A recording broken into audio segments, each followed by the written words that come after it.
কসম করেছেন এই মাসের 10টা দিন আমল ইবাদতের মধ্যে থেকে কাটানো। এই মাসের 10টা দিন আমাকে আপনাকে যদি সম্ভব হয় নফল রোজার মধ্যে কাটানো। যদি 10 দিনের ভিতরের ঈদের দিনটা হলো ব্যতিক্রম, ঈদের দিনে তো রোজা রাখা যায় না, ঈদের দিনটা তো রোজা রাখা হারাম। অর্থাৎ 9 দিন পর্যন্ত, 1 তারিখ থেকে 9 তারিখ পর্যন্ত আপনি চাইলে নফল রোজা রাখতে পারেন, যদিও নফল রোজাটা জরুরি নয়। কমের উপরে আমরা যদি চেষ্টা করে বৃহস্পতিবার দিন রোজা, তার সাথে সাথে আরাফাত দিনের রোজা, আরাফাত দিনের সম্মান মাকাম মর্যাদাটাকে আল্লাহ অনেক বড় করেছেন।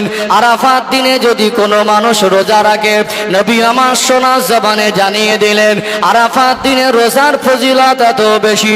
আরাফাত দিনে জিলহজ মাসের 9 তারিখে যদি কোনো মুসলমান রোজা করতে পারে, আমার আল্লাহ দয়াময় ওই ব্যক্তির বিগত 1 বছরের গুনাহ আর আগাম 1 বছরের গুনাহ, 2 বছরের গুনাহকে আমার আল্লাহ ক্ষমা করে দেবেন। যারা বলেন না সুবহানাল্লাহ। তাহলে যে বছরটা অতিবাহিত করছে এটা বিগত বছর, আর আগামী যে বছরটা পাবো ওটা আগাম বছর। অতিবাহিত করা বছর আর আগামী বছর 2 বছরের গুনার কাফফারা হিসাবে আরাফার রোজাকে আল্লাহ ফজিলত করে, ফজিলত সমূহের মধ্যে আল্লাহ আরাফার রোজাকে এরকম একটা ফজিলতপূর্ণ রোজা হিসেবে আমাদের দিয়েছেন। বলুন সুবহানাল্লাহ। তাহলে আমাদের উচিত, যেহেতু নফল না রাখলে গুনাহ হবে না, কিন্তু আমাদের উচিত এই তারিখটাকে কাজে লাগানো। এখান থেকে আমরা শিক্ষা নেই, অন্তত কমের উপরে আরাফাত দিনের রোজাটা আমরা সবাই রাখবো ইনশাআল্লাহ। সেটা পড়ছে আগামী শুক্রবার, কি বার? শনিবারে যদি ঈদ হয় তাহলে ওটা হলো ক তারিখ? শনিবার ঈদ হলে 10 তারিখ ঈদ হবে, তার আগের দিন 9 জিলহজ হচ্ছে আরাফাত দিন। এছাড়াও বেশি বেশি রাখার চেষ্টা করবেন। তাহলে বিগত 1 বছরে যা গোনা করেছি, বান্দার হকের গোনা তো তওবা নাসুহার ক্ষেত্রে আপনাকে তার কাছে মাফি চাইতে হবে। কারণ হক নষ্টের গোনা তো আল্লাহর কাছে কেঁদে মাফ হবে না, ওটা শর্তের মধ্যে আছে, তার কাছ থেকে ক্ষমা চাইতে হবে। সাধারণত আমরা আল্লাহর কাছে যদি কোনো গোনা করে থাকি, এই গোনার কাফফারা হিসাবে আল্লাহ কবুল করবেন। এবং নবী আমার সোনার জবানে বললেন জিলহজ মাসের এই যে আরাফার রোজা, এর ফজিলত হলো বিগত 1 বছর আর আগামী 1 বছরের গোনাকে আল্লাহ ক্ষমা করে দেবেন। তাহলে এখান থেকে আমরা একটা শিক্ষা নিলাম, আমরা আরাফার রোজা রাখবো ইনশাআল্লাহ। ও ভাইজানেরা, সোনার মানিক যুবকেরা, আব্বারা মায়েরা, সূরা তাওবার 36 নম্বর আয়াত থেকে যেমন স্পষ্ট আল্লাহ 4টে মাসকে বড় সম্মানিত মাস করেছেন। এর মধ্যে একটা মাস হলো জিলহজ মাস। এই জিলহজ মাসের প্রথম 10 দিন আপনার জবানকে আপনি পবিত্র রাখবেন। বেশি বেশি লা ইলাহা ইল্লাল্লাহ পড়া, বেশি বেশি আল্লাহু আকবার তাকবীর পড়া, বেশি বেশি হামদ আল্লাহর শুকরিয়া আদায় করা, সুবহানাল্লাহ, আলহামদুলিল্লাহ, আল্লাহু আকবার, লা ইলাহা ইল্লাল্লাহ তাসবিহ তাহলিলের মধ্যে থেকে জীবন যাপন করা। এই 10টা দিন বেশি বেশি কোরআন তেলাওয়াত করা। এই 10টা দিন, বাকি 10টা দিনের মধ্যে ঈদের দিন রোজা রাখা হারাম। এর সময়ের মধ্যে 9টা দিন নফল রোজা যদি রাখতে পারেন এর অনেক ফজিলত। অর্থাৎ এই মাসকে আল্লাহ এত বেশি সম্মানিত করেছেন, এর অন্যতম কারণ হলো এই মাসটাকে আমার আল্লাহ পাক হজের মাস হিসাবে কবুল করেছেন। বলুন সুবহানাল্লাহ। ও ভাইজানেরা, হুগলি জেলার সোনার মানিক যুবকেরা, আব্বারা মায়েরা, অর্থাৎ ঈদের কথা বলছিলাম, ঈদের ইতিহাস একটু আপনাদের কাছে তুলে ধরি। ঈদ কবে থেকে পেলাম, ঈদের ইতিহাস কি, ঈদকে আল্লাহ কেন দিলেন, ঈদের আসল অর্থ কি, ঈদ আর কুরবানি সংক্রান্ত কিছু আলোচনা করা দরকার আছে না নেই? চলুন প্রাথমিক পর্যায়ে ঈদের ইতিহাস আপনাদের কাছে সংক্ষিপ্ত আকারে তুলে ধরি।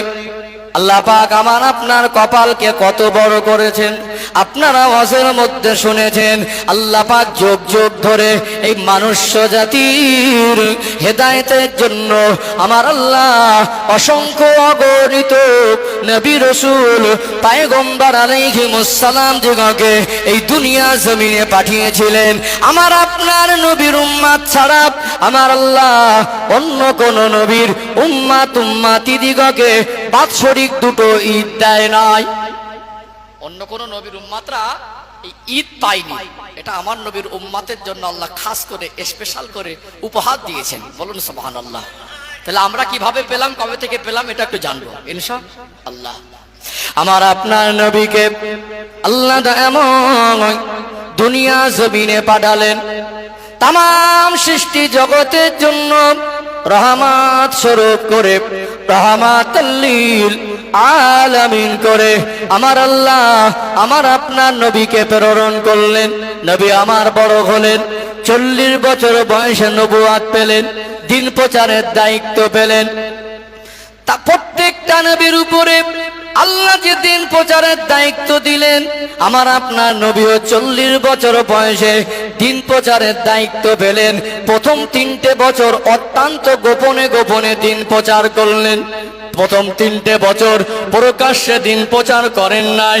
আল্লাহ নবী 3 বছরে অল্প কিছু সংখ্যক মানুষকে বেছে বেছে কলেমা দাওয়াত দেওয়ার সাথে সাথে আমার রাসূলুল্লাহর হাতে হাত দিয়ে ঈমানের কলেমা পড়ে কিছু মানুষ মুসলমান হয়ে গেলেন। বলুন সুবহানাল্লাহ। তাহলে প্রথম 3 বছর ছিল গোপনে দিন প্রচার। 43 বছর আমার নবী তখন বয়স। আল্লাহ ওহী করলেন, ওয়ানজির আশিরাতাকাল আকরাবিন। আমার হাবিব, আমার নবী, আপনার যারা নিকটস্থ আত্মীয় আপনি তাদেরকে ভয় প্রদর্শন করান।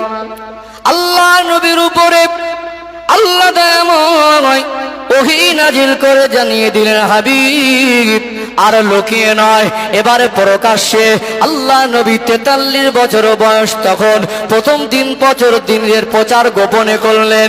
আল্লাহর ওহী আসার পরে, আল্লাহর হুকুম পাওয়ার পরে প্রকাশ্যে যখন নবী আমার দিন প্রচার শুরু করেছিলেন, আল্লাহ নবীর দুশমন তৈরি হয়েছিল না হয় নাই?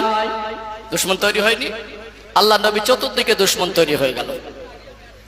একটু জায়গা অল্প তো, আর বর্ষার কারণে আপনারা সেই রকম ভাবে বড় জায়গা করে উঠতে পারেননি। সবাইকে একটু বসার জায়গা করে একটু কাছে কাছে সরে, কষ্ট হোক একটু একটু জেগে করেন লা ইলাহা ইল্লাল্লাহ, লা ইলাহা ইল্লাল্লাহ, লা ইলাহা ইল্লাল্লাহ মুহাম্মাদুর রাসূলুল্লাহ সাল্লাল্লাহু আলাইহি ওয়াসাল্লাম।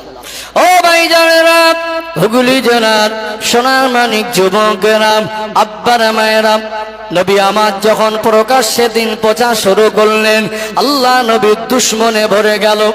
আল্লাহ নবীর বিরোধিতা শুরু করলো। ঘাত প্রতিঘাতকে উপেক্ষা করে নবী আমার কলেমার বাণী প্রচার করতে লাগলেন। আল্লাহ নবীকে দুশমনেরা ককর্ত ভাষায় গালাগালি করতে লাগলো। আল্লাহ নবীকে ছোট বড় কথা বলে মনে কষ্ট দিতে লাগলো। আমার নবীর বিরুদ্ধে ষড়যন্ত্র করতে লাগলো। জানে মেরে ফেলা পরিকল্পনা করতে লাগলো।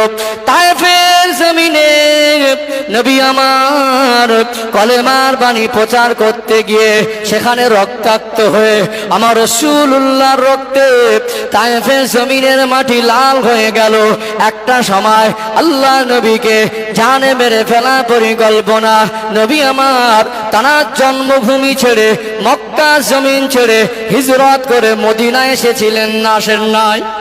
এক সময় মক্কা জমিন ছেড়ে মদিনায় চলে আসছেন। তখন আমার নবীর বয়স 53 বছর। কত বছর? হিজরতের সময় আমার রাসূলের বয়স তখন 53 বছর। 40 বছর বয়সে নবুয়ত পেলেন, 63 বছর হায়াতে জীবন, 13 বছর মক্কায় খেদমত করলেন। তার ভিতরে প্রথম 3 বছর গোপনে ছিল, 10 বছর প্রকাশিত। 10 বছরের জীবনটা খুব কষ্টের ছিল, খুব টাফ ছিল। ঘাত প্রতিঘাত চক্রান্তকে উপেক্ষা করে আল্লাহ নবী থেমে থাকেননি। এই 13 বছর একটানায় দিন প্রচার করেছেন, মক্কার জমিন অতিবাহিত করেছেন। হিজরতের আগেও ঈদ মুসলমানদের জন্য ছিল না। ঈদের ইতিহাসে ঈদ পাওয়া যায় না। তাহলে মাক্কি জীবনে রাসূল আমার দিন প্রচার 13 বছর করলেন। নবীর তখন 53 বছর বয়স। তখনও ঈদ আমাদের জন্য আল্লাহ দেয় নাই। ঈদের ইতিহাস তুলে ধরছে, বুঝতে পারছেন তো? ঈদ সামনে, ঈদের ইতিহাসটাকে জানা দরকার আছে, আর ঈদের শিক্ষাটা আমরা নেব ইনশাআল্লাহ।